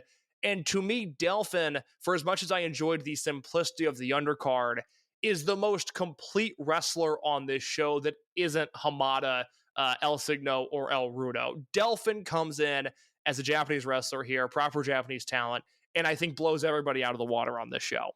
Yeah, so let's talk about this semi-main event because it does have my new main man in it, and that is Super Dolphin teaming with Mongolia Yuga, aka Jinsei Sensaki, and Rocky Santana versus my main man Blackman, El Sagrado and Kendo. And this was like the first modern feeling match on the show, I think, just right out the bat. And what you get to see is this pairing, especially with like Blackman and Sagrado and Kendo, that at least this crowd on Champ Forum would have been very familiar with, and also the fact that they were able to really meld themselves into what becomes a real highlight show for Delphin and somewhat for Yuga, but really being so complimentary for Delphin, who comes off like the absolute star. He ends up winning this match with the Tornado DDT and then a pose pin on Sagrado. And it was the first match in Michinoku Pro to have a money toss happen. And rightfully so. Now, look, obviously, Delphin and Blackman came into this match with history. Delphin, by this point, had been wrestling for quite a long time. Delphin was good enough to make up for Ricky Santana's existence. We unfortunately will have to spend a considerable amount of time on him in the next episode because Ricky Santana, in a weird way, is involved in one of the greatest what-ifs in Universal / Michinoku Pro. So we'll have to talk about that. Personally, not a fan. But Delphin comes in here and just looks like a world-class wrestler. And you have his chemistry with Blackman, which is evident. They would wrestle a number of times throughout 1993 and sort of into 1995 even. I always thought they had excellent chemistry. Thought they brought out the best in each other. Kendo is one of the most formulaic wrestlers I have ever seen, but I enjoy the formula so much that I cannot complain about it. One Kendo match is likely the same as all the others you've seen, but every time I see it, I really enjoy it. Yeah, I felt like he really, in the 317 show, really had like one of the best star moments where he comes in, he just tags into this main event. He does like one 2-on-1 bit and then starts doing cartwheels and gesturing to the crowd and befuddles the heels and leaves. He's so good. Like it's hard to like watch these guys and not come away with a smile on your face, and like Blackman especially, like the way that for a guy of his size, like I know that we've talked about Brazo del Plata and how incredible he was in Universal, but there's something about Blackman as a chubby wrestler that is just really charming to me, Case. And just like the way that he moves, the fact with like his size is one of one, and it's so fun to see. And this would have been, I think, his first match without a mask. If not his first, then either his he comes second out or with his the third. mask and takes it off. Yeah, exactly. I mean, he would have. This show was March 16th. He lost that mask on March 13th. So a very quick way to adapt to a maskless career, and he did it quite well. This is the first one. This is the first match and the only match on this show that I think. And look, it's not a notebook match. I would go 3.5 stars on this, but that's what I had. Yeah. Mongolia Yuga, Ricky Santana, and Super Delphin versus Blackman, El Sagrado, and Kendo, to me, is the first Michinoku Pro match that you should go out of your way to watch. That being said, I loved this undercard, and I specifically loved Leopardo Negro and Akihiro Yonakawa and Taka Michinoku and Terry Boy in their singles matches. One of the things that I'm most excited to do in this, everybody knows Dick Togo's a great wrestler. Everybody knows Delphin had his moments. Everybody knows that you and I specifically love Masato Yakushiji. I am excited as we go along, whether it be Leopardo Negro and his other gimmick, all caps Hanzo, or Danny Collins, the British wrestler who comes over. I want to figure out the Michinoku Pro wrestlers that have not gotten their due historically. In watching Leopardo Negro, again, Hanzo Nakajima or all caps Hanzo being his other notable gimmicks, watching him here, I thought, how was this guy not a bigger star? He's doing a dollar store tiger mask gimmick at a time at which that feels like it would still be novel. And I found him to be so compelling in the way that he moved around the ring and quite frankly beat the crap out of Yonakawa.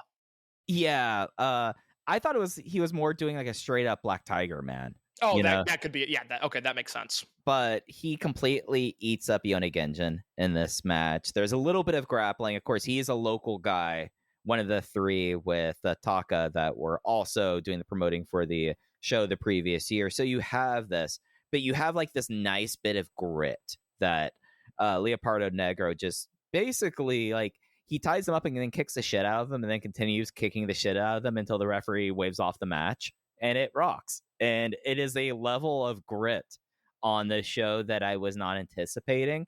But after a okay Shiryu, who becomes Kaz Hayashi, and Buffalo Shohei, who doesn't make it to 1994.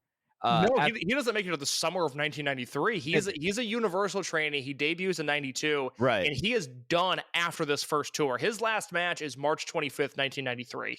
Yeah, so don't worry. This is the only time we'll ever talk about Buffalo Shohei. That was a match where the crowd was really game and they knew Shiryu and they were up for it. This was kind of the palate cleanser that kind of was like, all right, we're not just what you would think from Universal. You're actually going to get a rather just brutal kind of match. And then, yeah, Taka versus Terry Boy, aka Menstejo. Taka ends up winning with a German suplex hold. this is just a lot of fun. You have a wild springboard plancha, and at least at this point, I know that he very quickly takes over it. Terry Boy, I think, is more of the complete wrestler on the show than Taka was. So I found this match to be fascinating for two reasons. One, when you and I did the Greatest Wrestler Ever podcast with our friend Alan 5 years ago almost now, in 2016, Pro Wrestling only did Greatest Wrestler Ever, and I had Taka Michinoku on my ballot. I think he was mid-70s. He certainly was in the top half of the grouping, but when I looked at it 5 years later, so in 2021, he was one of the names that stood out to me initially as, I'm probably not going to have Taka in my 100 Greatest Wrestler Ever list.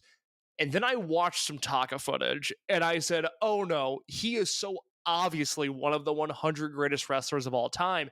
And I don't know, at this point, he sort of suffers, I think, from the same thing that Ultimo does and Sasuke does and even Delphin does to some degree. These powerhouse 90s juniors that once the 21st century came in, their match quality just dipped to a degree that is impossible to ignore. And Taka's had some highlights here and there in the 21st century, but it is not the consistency that we really see from 1993 up until he signs with the WWF in 97 or 98, whenever he officially signs.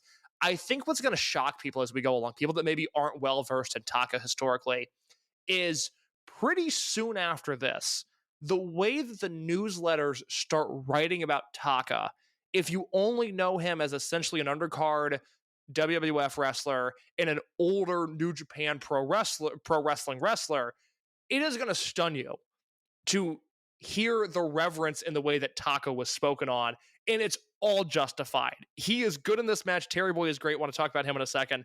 But Taka Michinoku is a better wrestler than I think people give him credit for now. Terry Boy, on the other hand, I don't know if I had ever seen a full match of him just full on doing the Terry Funk gimmick. I obviously have seen a ton of Mince Tejo footage throughout the years, but Terry Boy being Terry Boy proper was a little bit new to me. And I have to say, I thoroughly, thoroughly enjoyed it. To me, this was the second best match on the show, Taka versus Terry Boy.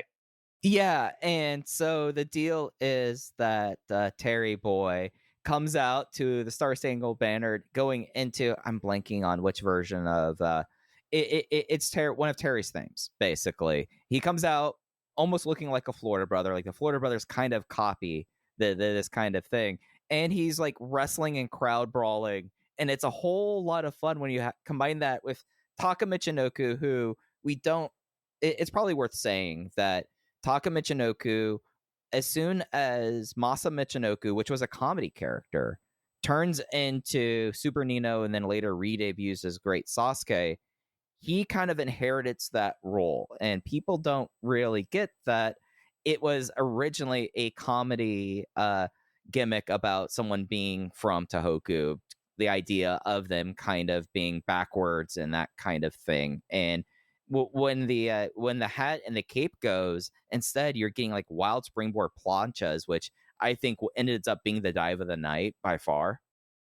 I would agree with that 100%. You could hear when Taka does his dive, the springboard plancha, and when Sasuke does essentially a swanton bomb over the ring post and onto the floor, both of those dives, you can hear who was ever filming this show react to it, which I think is the mark of a tremendous dive.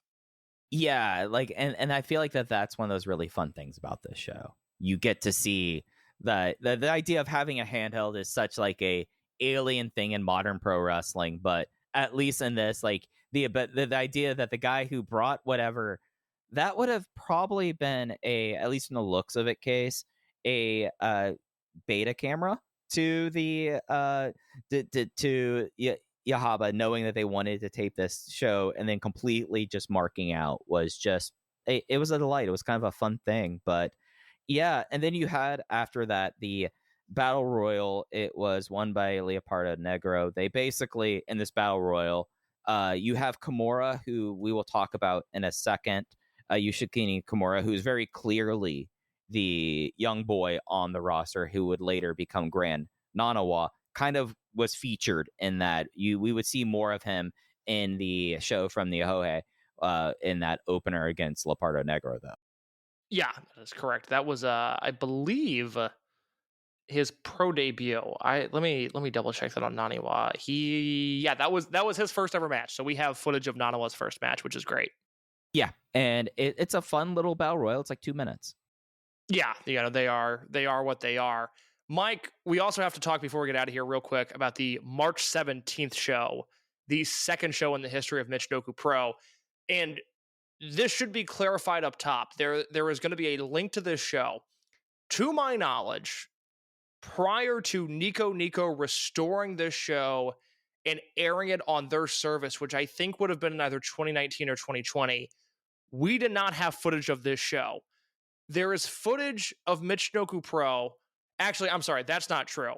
317, the show that we're about to talk about, airs, I think, the final 2 matches on a Champ Forum episode that splits time with Universal Pro Wrestling, Hamada's Universal, in March or April of 1993. But we didn't have the full show. The full show happens when Nico restores this show and then uploads it onto their service again. That was either 2019 or 2020. There is a show that, because it had the same main event, which was Kendo and Sasuke against El Rudo and El Signo, is commonly credited with being the March 17th show, the second Michinoku Pro show in history. That is not true. If you come across a handheld that looks like it was shot on the floor about 3 rows deep, it's very hard to make out anything. It is certainly not the quality of the handheld that the debut show is. That is the March 20th Michinoku Pro show. It has been mislabeled for years and years now, I think partially because it has the same main event, but the semi-main event on that March 20th show is Mongolian Yuga and Super Delphin versus Blackman and El Sagrada, and the semi-main event on this show, the March 17th show, is Ricky Santana and Super Delphin versus Blackman and El Sagrada, and that is more than anything the way that you can tell. Yeah, no, that it's kind of confusing, and also that one version of the 317 show that ends up being 320, one of the worst handhelds that I've ever seen. It's not great. We had initially blocked out far less time to talk about wrestling on this show when we thought that was the 317 show, but it's not.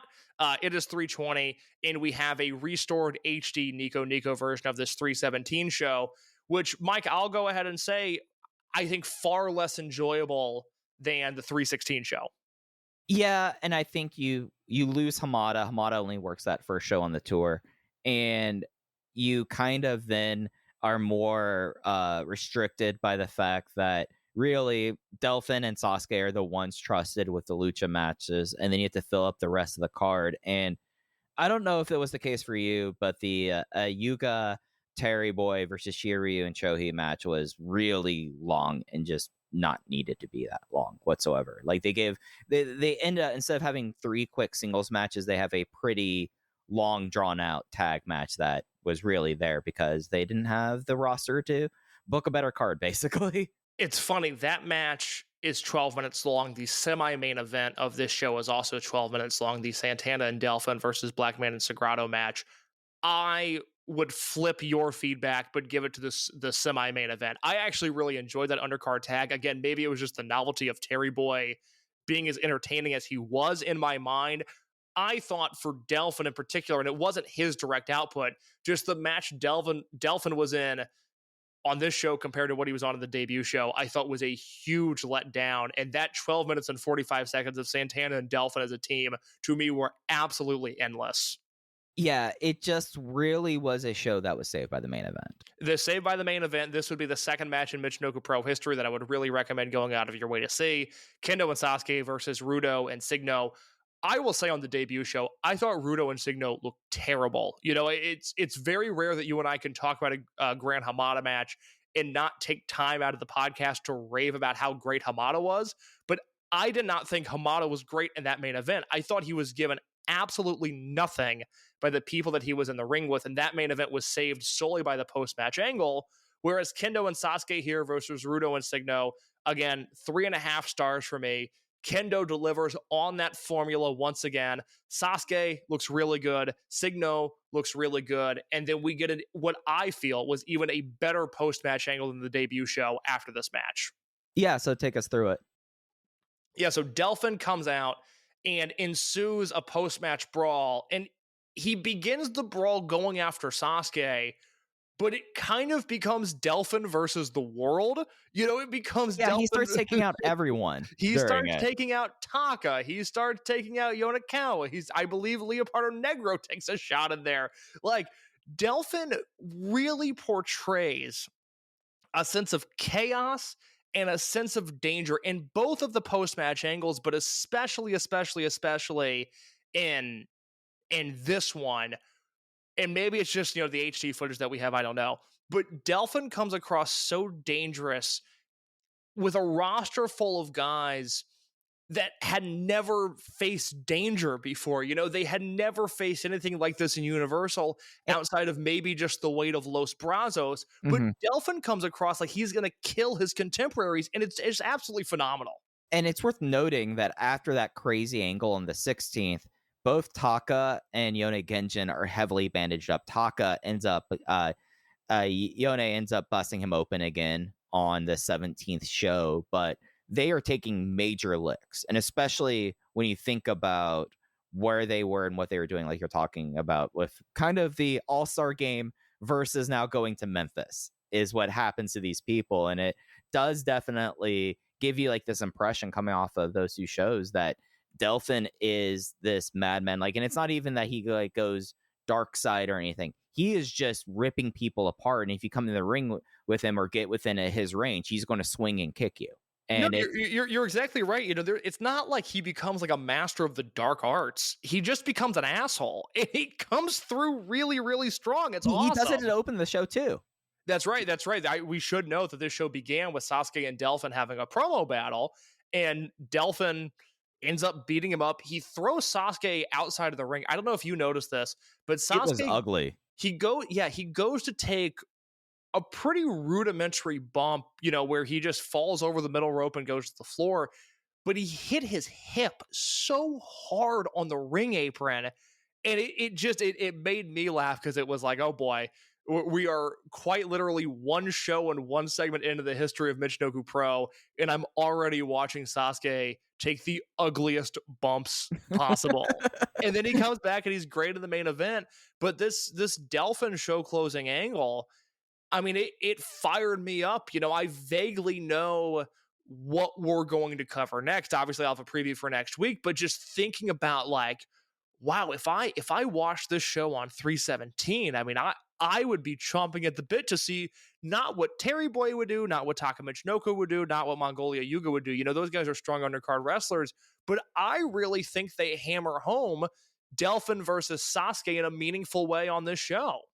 Yeah, and they hammer it home to such a point now that they're doing this again in front of all their stops. They're having a little bit of that there. So by knowing that they're touring around Tohoku, you've already primed the crowd the next time that they come through to be engaged into that angle. And I think that is a real strong lesson to come out of this this first episode of Those Days, but also coming out of this first week of Michinoku Pro with the idea that this is a promotion that hits the ground running with booking and figuring out things. I mean, by the end of the tour, we already kind of have a heel army put together with Delphin and Yuga along with Yamaguchi. Like you're already off to the races by the 25th when they finish up in Unifato. That is correct. So my final note for this week before we conclude here is that on the April 5th, 1993 Wrestling Observer newsletter, and I read this earlier, but Dave writes about how Michinoku ran an angle on the March 25th show in which Delphin was aided by now heel referee Wally Yamaguchi. Those two would form a unit with Mongolian Yuga, and they would be the top heel group feuding with Great Sasuke going forward. Dave also wrote in that Observer, and much like the closing of Universal being an ongoing storyline in these Observers, this is something that Dave really hammers home throughout 1993 when he writes, smaller groups like Michinoku Pro Wrestling and Pro Wrestling Crusaders are drawing poor crowds, so the fallout of all of these promotions is starting to show, which was inevitable. And Dave is, of course, writing about the indie boom, the influx of promotions that hit the Japanese wrestling economy really starting in 1990. And yes, Michinoku Pro has a very successful first show, but you start to see, on 324, it's a claimed attendance of 250. On 325, it's a claimed attendance of 350. And that is not going to keep Michinoku Pro in business if they continue to draw those houses. That's right. One thing from a Great Sasuke source that I feel like we haven't talked about, but it plays into this. Sasuke talks pretty openly in the book that the round number that we should look at with these shows is 500. So he was already having that, and he writes that basically if it was not for that 1700 in Yahaba, that the whole entire tour would have been a wash. Like, that one show made the tour break even. It is worth noting, though, Case, I'm going to throw this at you real quick. On March 24th, 1993, they did a show in Iwazumi that drew 250, right? That town, as of 2024, has a population of 8,000. In 1990, it has 15,000. So wow. It is, you're talking about like 15,000 people in that town at that time. And a story we'll talk about through it, this is the population changes in Japan, because it definitely is a aspect of Tohoku, is the population's steadily dropping from the 60s. So, but keep that in mind when you see these big numbers, or these low 250s, 300 numbers, that when you're talking about these towns, we're not talking about Tokyo, we're not talking about Osaka, we're not even really talking about Kobe, we're talking about a town of 15,000. Mike, that is all that I have in my notes for episode 1 of Those Days, the Michinoku Pro Retrospective podcast. I should note, the next time you hear us on Those Days, we will be talking about the real collapse of Hamada's Universal, as well as Michinoku Pro invading FMW, and Michinoku Pro nearly going under only months after launching. That's right. We'll be back with you next time to talk all about that. You could follow us on social media at Open Voice Gate. On Twitter, cases _ your case. I'm at Fujiheya. If you're looking for links for the shows discussed, please visit the Voices of Wrestling Discord. We have our normal Dragon Gate channel, but we also have the Open the Voice Gate channel. All of our show notes and match listings will be posted there as well. But we will be back with you next time on Those Days. Take care, everyone. Hey now, it's Mike Gilbert, host of the Mike and JD Show, right here on the Voices of Wrestling Podcasting Network. Join JD by God Oliva and myself every Thursday night live on the Voices of Wrestling YouTube channel at 11:30 p.m. Eastern Standard Time, as we stay up all night discussing all the hottest stories in professional wrestling. You can also check us out right here on the Voices of Wrestling Podcasting feed, or you can subscribe to the Mike and JD Show feed. Now, enjoy the show.